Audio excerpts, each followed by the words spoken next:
Hi everyone, Velvet here, and I have some stories for you today. But before we get started, can you please do me a huge favor and like, comment, and subscribe? It'll help the channel out and it'll get you more videos like this. Let's get to it. Our first one comes from DPP Ghost. Am I the beehole for outing my cousin, a 33-year-old female, on her social media that she owes me $2,000 while she's posting about her success? My cousin Deborah, a 33-year-old female, cost me, a 32-year-old male, $2,000 Australian in our interstate holiday last year. She accidentally and recklessly slammed the door of our rental car into the neighboring parked car. The rental car was under my name, and consequently I was left liable for the excess payment. It has been over 8 months and she has yet to pay me back. Deborah argued that the rental car was shared among all 7 cousins and that accidents were part of the risk of sharing a rental vehicle. Given that all the cousins had initially agreed to split the cost of the trip, this $2,000 should be also split. Some of the cousins were on board, others weren't. I wasn't. I didn't agree to split the cost of an entirely avoidable and reckless mistakes. Either way, because we couldn't come to an agreement, what ended up happening was that no one paid me a cent. After a few months of hounding Deborah and largely getting ignored, she broke down in tears, claiming that she's financially struggling at the moment and she can barely make ends meet. For context, Deborah is an accountant at one of our country's biggest accounting firms. She has to be on at least $100,000 Australian, so she isn't struggling financially, she's just bad with her finances. But whatever, I let it slide, and honestly I forgot about the whole $2,000 until last week. End. Deborah posted a photo of Tiffany & Co. necklace with the caption, "Hard work pays off. Success isn't easy, but it's shiny." I looked up the necklace. It cost around $880 Australian. I responded with, "If you were half as successful as you are pretending to be, you pay me back the $2,000 you owe me." Honestly, I wasn't thinking, I was just acting out of anger. But, unexpectedly, people started reacting to my comment, leaving their own comments, such as, "Deb owes you money too? And I see, Deb hasn't changed a bit. That wasn't my intent, but I'd be lying if I didn't find it funny." Deborah deleted her post several hours later, but hasn't said a word to me. However, she must have complained to the other cousins, because 2 of our cousins reached out and said, I went too far and that I should have kept the matter within the family, which is easy for them to say. They're not out $2,000. Before I let my anger get the better of me, am I the beehole or am I in the right here? Well, I'm definitely going to say you're not the beehole, and yeah, you're in the right here. And you did try to keep it in the family for what it seems like a long time, long enough where you forgot about it. And yeah, that would get under anybody's skin. A person who owes you money over there gloating about buying some stupid jewelry. Look, if you like jewelry and stuff, that's cool, but I don't get it. I see it as a waste of money. So yeah, that'd get under my skin. Someone going, oh, I'm living paycheck to paycheck. That doesn't matter. Honest, it's because your family, they think they can take advantage of you and they'll be fine. But if this was somebody like a coworker or a stranger, basically, they would pay that money back because they're worried about how that person is. But they think because you're family, they can mistreat you because you're not gonna, you're not gonna turn against them. You're family. You keep it within the family. And like you said, those cousins, how easy it is for them to say, oh, just let it go, keep it in the family. Like you said, it's not them out $2,000. I hate that crap. People always do it too when they want someone to go live with someone. How about you take that person to live with you? But OP, from what you told me in the story, no, you are not the beehole. And our next one comes from These Constant 7905. Am I the beehole for telling my mom and siblings they should learn to live with the consequences of their decisions? So my family is my dad, my mom, my 2 sisters, and my 2 brothers. I'm a 17-year-old male, the oldest. My dad was estranged from his dad since he was my age.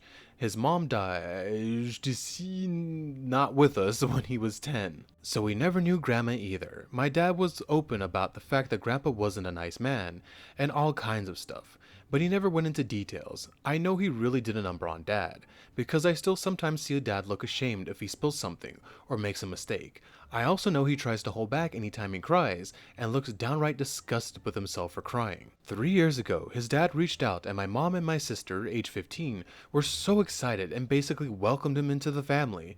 Dad said no way. He and Mom fought a lot about it. My siblings all told Dad that they had the right to know their grandfather, and he should love his dad. Oh my god. He didn't go into detail, but when someone says they're done with family, you know what I mean? I'd want to strangle them. because I'm not fond of my grandfather either, but I'm not going to go into that. Let's continue. I was dragged along at first, and I stopped going. Dad has refused to have any part in it, and he and Mom fight because he told her his father was never going to step foot inside our house, and if he did, then Dad would leave and he would never come back. So my mom takes my siblings to see him. Christmas was a huge freaking fight last year because they decided to spend it with this dude, and my dad refused to go, and so did I. My siblings started crying into Dad's face, but they wanted Christmas with him. Mom was calling him selfish. She tried to do the whole, I'm your mother and you listen to me. And Dad told her, he's my father and I could stay with him if I wanted to. They are still sour about it.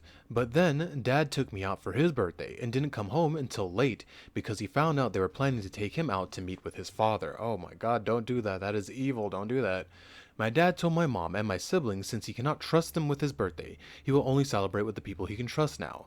I also heard him tell Mom that this couldn't continue and they need to divorce. Now my mom is freaking out because she doesn't want to divorce, and my siblings are really upset. They told me I should help since Dad and I are still close. I told them they should learn to live with the consequences of their decisions. I pointed out to Mom she was always big on us learning. So I told him this is a big one. My mom told me my siblings are young and don't deserve this. I told her it's all her fault because she undermined Dad by making it a point to demand he come in front of my siblings so they think they can manipulate him and not listen. Am I the beehole? No, you're not the beehole. Your dad, even though he didn't go into detail, he let you know some bad things happened with his father. And since you picked up on, his actions and him react how he handled crying, stuff like that, if you picked that up, your mother should have been able to pick that up, so that makes me see her as even more of a beehole than she already was. Your husband, your spouse told you, I do not like this man, I do not want to be around this man, and you guys still go to him. Fine if you want the other kids to meet their grandfather.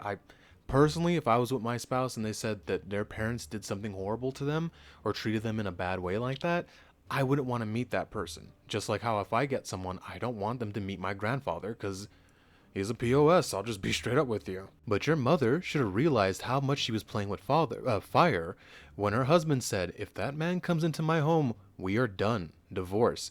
Which is leading to a divorce from what it sounds like. Come on, man. He told her what was going to happen. Right there, anyone would have been like, oh, okay, this person's very serious. I need to be careful and choose my next action very carefully. And what does she do? She tries to bamboozle him and trick him into seeing his father when he wants nothing to do with him. I don't blame him for divorcing her. I would divorce her too. She's a terrible spouse. I feel bad for you guys, but I don't blame your father for doing that. He warned her and she crossed that boundary. And our final one comes from Correct Palmello 6627. Am I the beehole for telling my boyfriend I wouldn't date him if he was a woman? My friend and I have been close for a while and I confessed my feelings to them pretty late. We aren't technically dating because of some issues with his last relationship, but I won't go into detail. Anyway, we are all talking over Discord and he told me that he wanted to look like a woman and be a man, which for those who don't know, that means femboy. I had to make sure that he didn't mean being T-gendered, because as much as I support people, I wouldn't feel comfortable with my partner switching sides mid-partnership. And I told him that I wouldn't be comfortable with him being a woman, and he is somewhat upset with me about it, even though he doesn't want to be a woman. I just need to know if I'm being a prick or by not thinking this way. For the record, he's already a femboy, and I actually really like that. Oh, okay, cool. And I respect T-gendered people. I wouldn't have a problem dating a woman that turned to a man, but if my partner was made the switch mid-relationship, I wouldn't be very comfortable with it. OP, I'm gonna say you're not the beehole, cause I get it. What you're saying makes complete sense to me. I mean, he needs to go do his own thing, and I get that. But if I was dating a woman and she all of a sudden said, "Hey, I want to be a man," I'd be like, "Cool, you go do you, but you're gonna have to do it without me because I'm not attracted to people who look like men. I'm attracted to femininity." So I would completely get the way you feel being switched up midway through a whole thing. And yeah, I'd probably be cool with the person because, if they're cool, they're cool. But I wouldn't want to be in a relationship with someone like that. And there's nothing wrong with that. We all have preferences. We're all, it's all we're attracted to. And I don't blame anyone for not being attracted to someone because of it's what you're attracted to. It makes perfect sense to me. So OP, I definitely say you're not the beehole. Thank you for making it to the end of the video with me. And can you please do what I said in the beginning? And like, comment, and subscribe. It really and truly does help the channel out. It helps it grow, and it helps you get more videos like this. Velvet out.